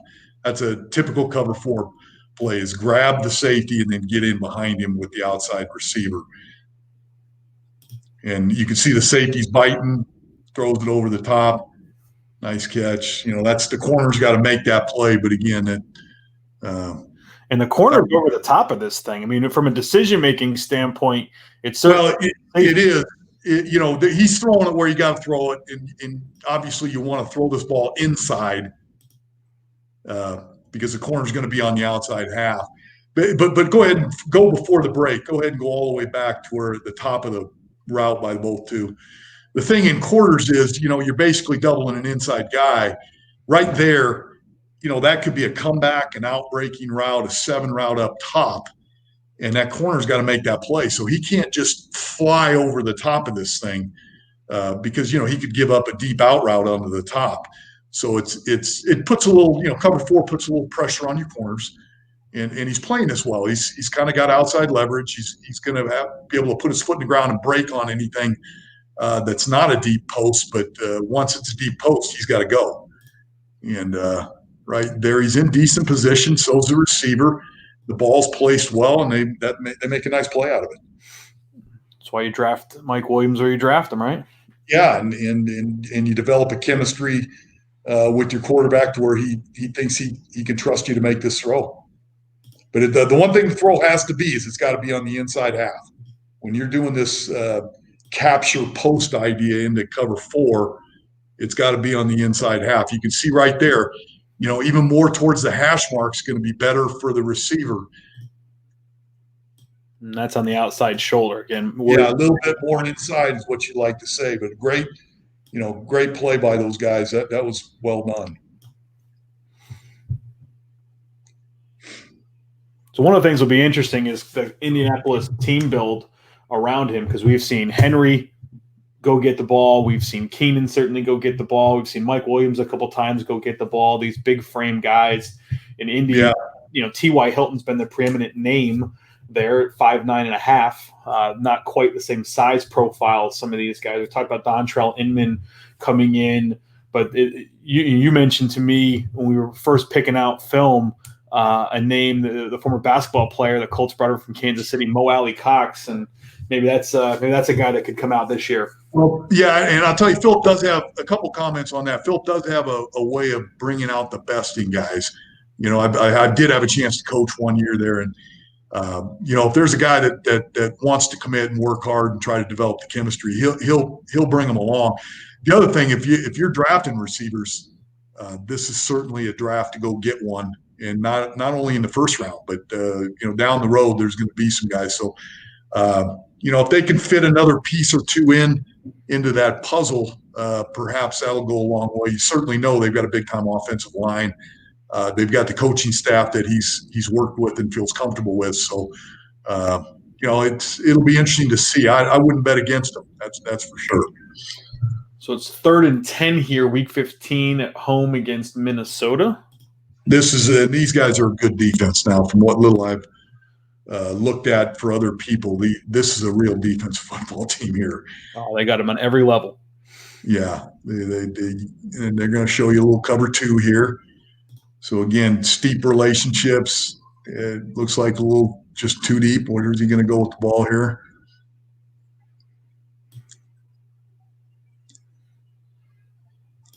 So this is that, your inside player runs off and the outside player's on a dig, and they try to switch it. But he ends up getting inside, and they've got a drag route underneath it for his check down up there on the top number. But he gets this in here. That's a nice throw.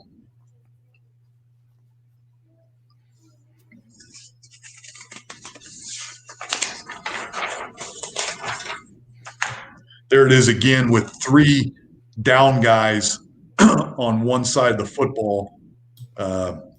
So it forces you to take the right guard and turn it, and because of the line stunt possibility. And I think teams are doing this to isolate the right tackle. Yeah, and you got Hunter out there. You can understand why. Yeah, I mean, there's no help. You're not going to get any help to your right tackle with this look. And they're trying to. There he goes late, but you watch that right guard. He's trying to have presence on the line stunt, but he's trying to get out late and help, and really he does nothing. He does nothing, but it's So just looking at against the pressure that comes here. So when the 95 peels off and he comes in here like a freight train, right into Phillip's lap, and we've seen a lot of those throws where there's been a very compressed pocket, something that Indianapolis will be able to do a little better than Los Angeles did last year. No doubt. So 3rd and 12. We got middle closed. Got Harrison up here at the line of scrimmage. Looks like a 5-down look. If you can see that, Harrison's going to cover the inside receiver. The linebacker's matched with the back. And so it looks like, they're trying to give you a 5-man pressure look. Man free, no help. But again, anytime you have a 5-man pressure look, the ball's got to come out because there's going to be some twisting and your linemen are all going to be singled up. So find a guy that can win and get the ball out. I just found did they pump that? Let me see what's going on there.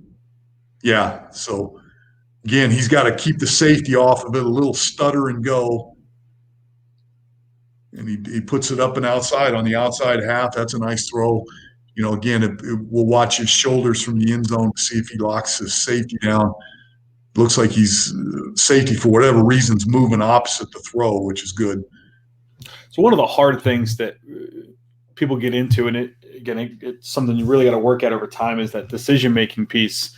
And again, I just want your thoughts here.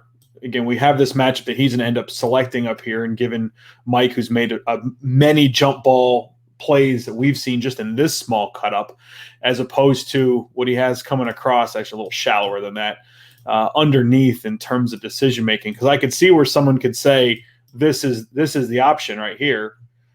Sure, and it is. That's probably his check down at this point. But what he's done is he knows with a pump, if he has a pump route with a single coverage, he's just going to assume that's going to win. And so before this ball ever hit his hand, he knew he was throwing it to Mike Williams. His sole concern was, can I keep the safety off it? If I can't, I've got to check it down. Or if for some reason, as I go back to make the play, the corner's on top or the receiver's falling down or something, then I'm going to check it down. But right now, I would think he's looking to the right half of the field, trying to get this safety off of it. So again, you had mentioned pre-snaps. They got Barr over here, Hunter over there. They still have their three inside. Yeah. So you're getting 5-on-5. You don't have all day. And that's on him to know that. See that 5-on-5. There's some twisting. There's a guy free fairly quick. Again, outside half almost. Maybe a little more outside, but he does put this thing high and that's a good example of that term 50-50 ball. They're not 50-50s. Receivers look back at the ball, and a lot of times defensive backs have their back to it, and they don't see it for as long as the receiver does. It's a much more friendly throw for the receiver. So it's 3rd and 4. They send Eckler out. Kendricks goes and matches.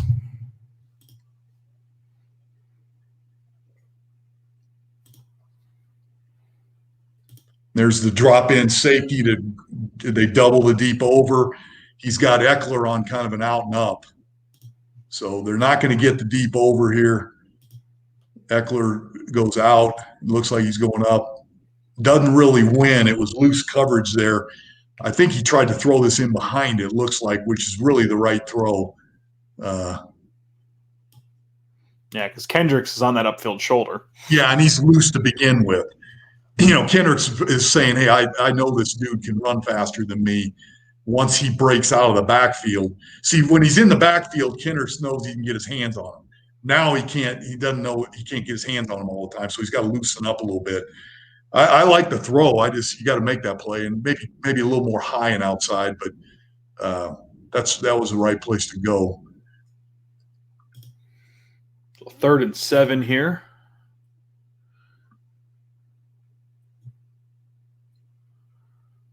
Motion again, move Barr out. Harrison drops back.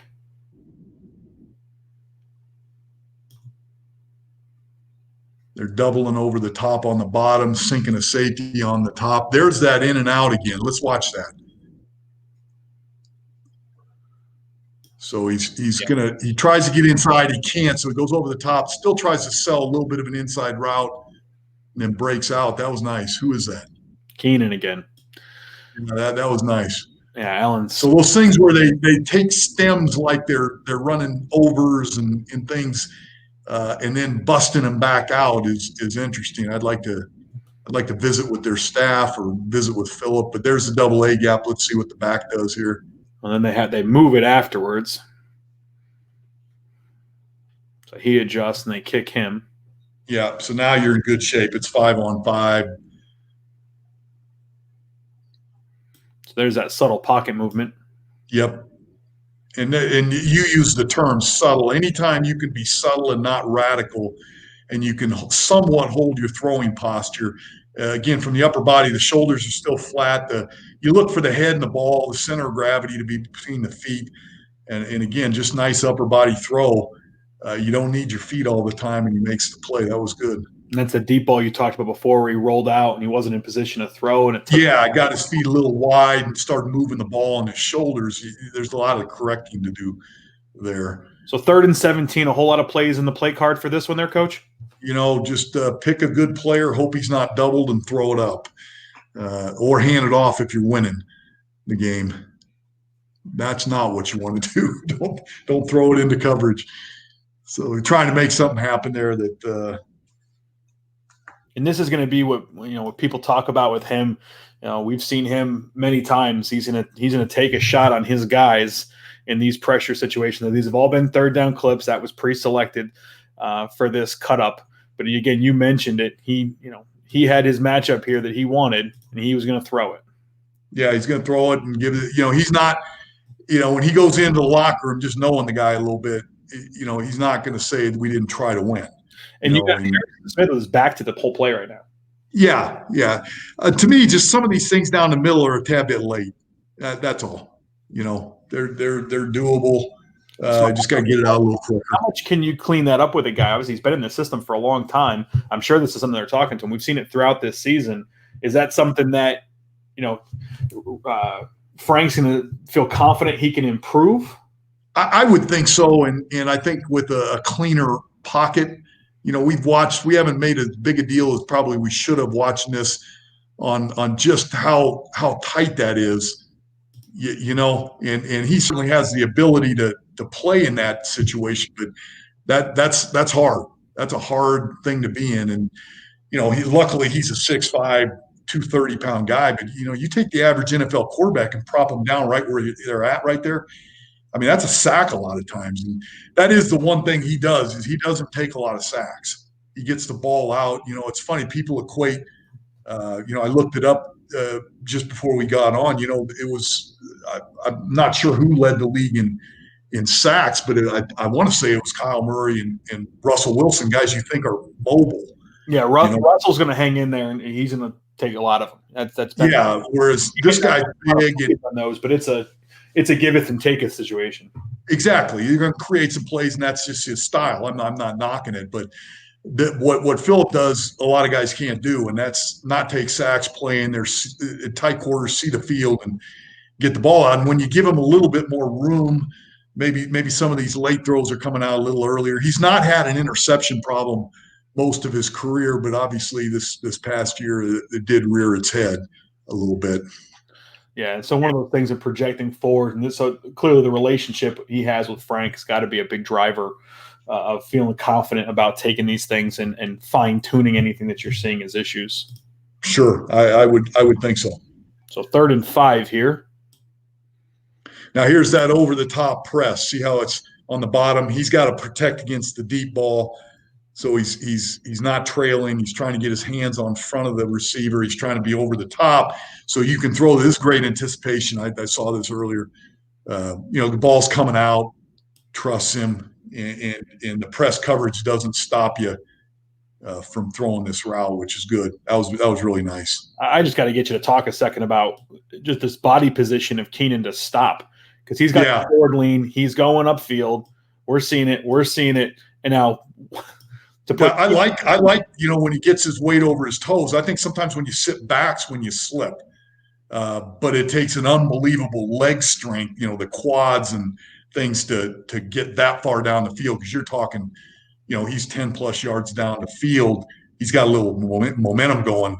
That's a wicked break there, and that's why he's open. I mean, that's guys that can do that. That's very sudden and very. Very strong lower body to do that. Yeah, you talk about creating separation. I mean, my goodness, that two-step right there, and look at him. I mean, he's just waiting for it. Yeah, that's and just the chemistry and the trust and those two working together, knowing that they can do that. That's something. So they bring pressure here. Just want to call attention to that. So he's got to work this, knowing that ball's got to come out. Yeah, and that's the thing. He's done such a great job, when he got with Norv and they had those really good teams with LaDainian Tomlinson. It's impossible to sack the guy if he's throwing it on time. It's when you make him have to hold it a little bit and find the second and third crossers on some routes, then the pass rush can become a factor. But this guy can get the ball out when things are clean. It's coming out.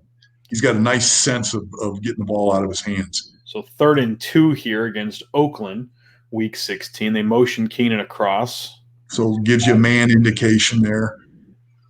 4 down look. Probably the linebacker on the bottom's the hole player, and the opposite. See, he's on the top hash. Point him out again, because remember in the Kansas City game, he jumped the receiver or formation. This is an example of a hole player playing the quarterback. He's looking at the quarterback's eyes all the way. He's going to count to about 2, and then he's going to jump wherever that front shoulder is, knowing the ball's coming out on the 2.5, 3 second type range. I don't know what they're trying to do there. They're like another little out and up to Eckler, but it doesn't look, or whoever the back is, but it doesn't look like and again, didn't have much of a chance there. We'll take a look in the backfield again at the pressure. Again, a 4-man look. And the thing, freeze this, something that people need to understand is that the up position by the tight ends can really have some presence on edge pass rushers. Edge pass rushers hate that. The guy on the right, he doesn't know if Hunter Henry's going to take a hand and just whack him, push him. The guy on the left's clean. He knows he's one-on-one with the tackle. But that alignment, when you can get tight ends like that and they have a little bit of kind of awareness, they can run a route, but they can stick their hand out and kind of disrupt the guy. And I don't know if he's doing it here, but just the alignment, it gives you that possibility. Ooh, they didn't pass that twist off very well. Look at that. That TE came clean. That's why I told you, go back very early on. When you have a 3 technique and a defensive end and you're a tackle, you can't set out like this. Yeah, if you set out, you've got no chance to twist, switch the twist game. Set back, have a little patience, because they're right there. They got no chance. They got no chance. That is not how you ever want the tackle to look.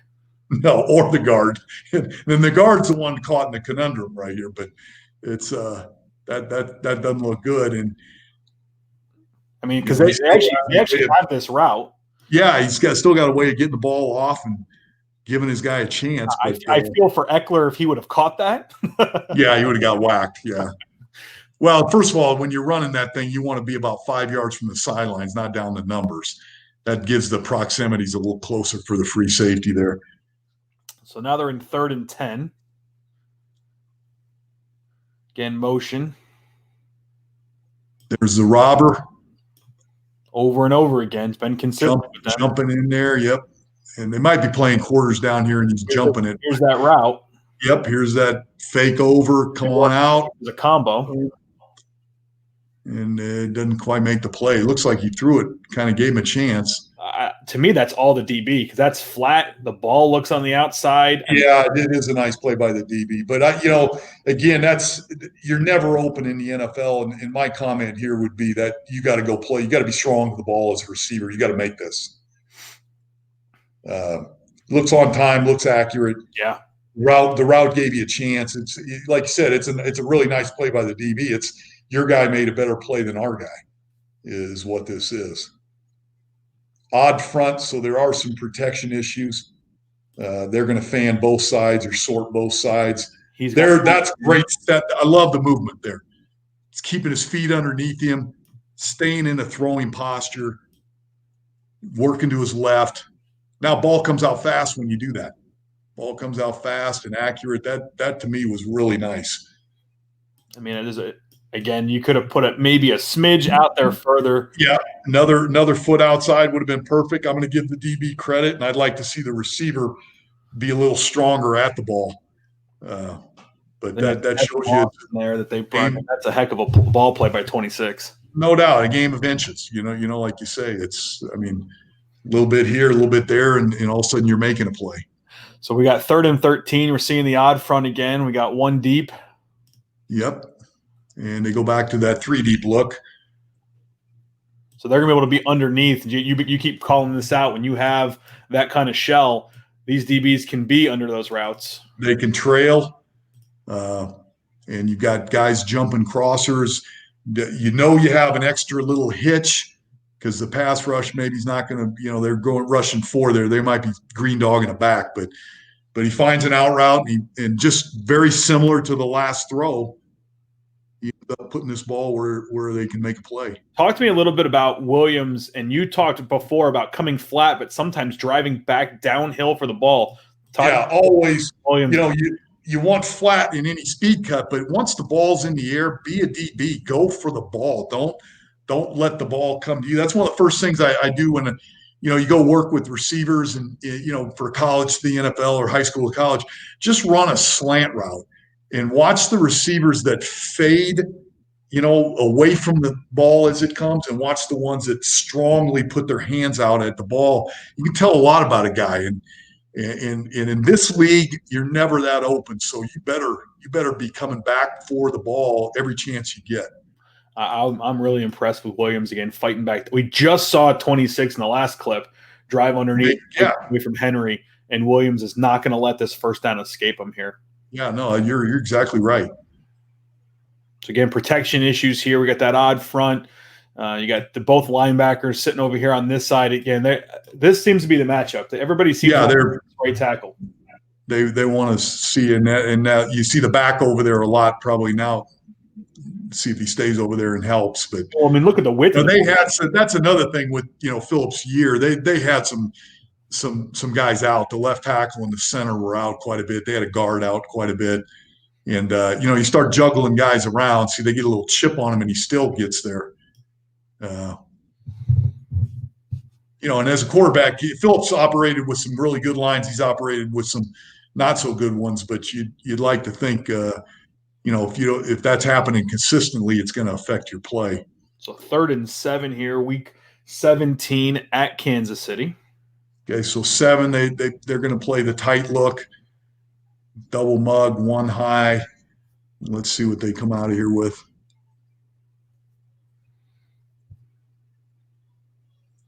There's the extra player, and he back shoulders. That's a great back shoulder throw. That's what you like to see grabbing the jersey, but high and outside, because sometimes when a press player doesn't see the ball, he can still stick his hand out level with his shoulder.